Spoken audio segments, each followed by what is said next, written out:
Ano kasab eh?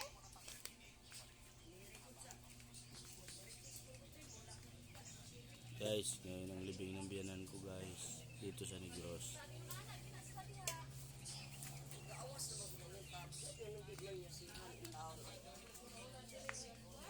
Makalugoy metro sa ubos. Baik, i-burn out na.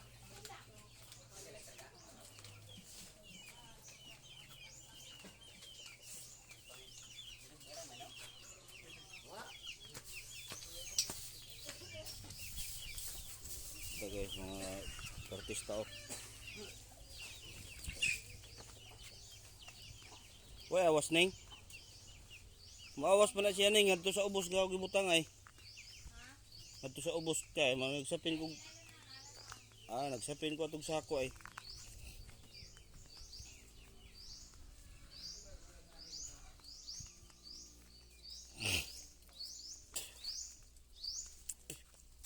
Good morning guys. Nandito ako sa Negros guys. Ganito yung ano nila guys. Ganito yung makikita sa paligid nila sa lugar ng asawa ko guys dito sa Negros. So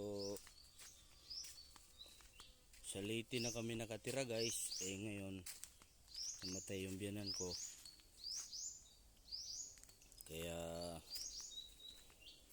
umuwi kami dito guys.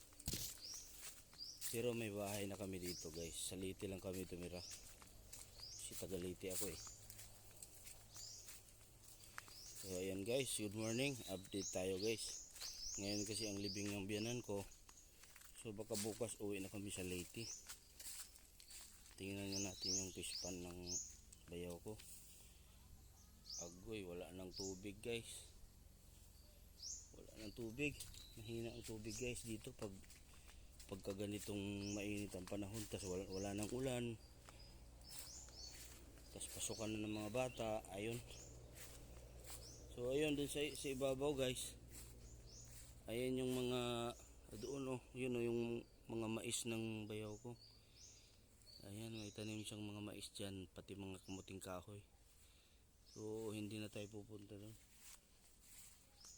Baka mahulog tayo doon sa ano. Dito na lang tayo guys. So update lang tayo guys. Ganito lang muna yung mga vlog natin ngayon guys. Hindi ako makaano dito pag vlog kasi may patay dito eh. So salamat sa inyong patuloy na suporta mga silingan. Thank you so much mga silingan. Ayan.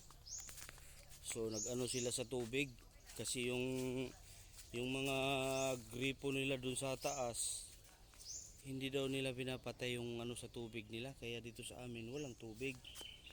May tubig man mahina, yun pala sa taas agos na agos yung tubig, hindi pinapatay.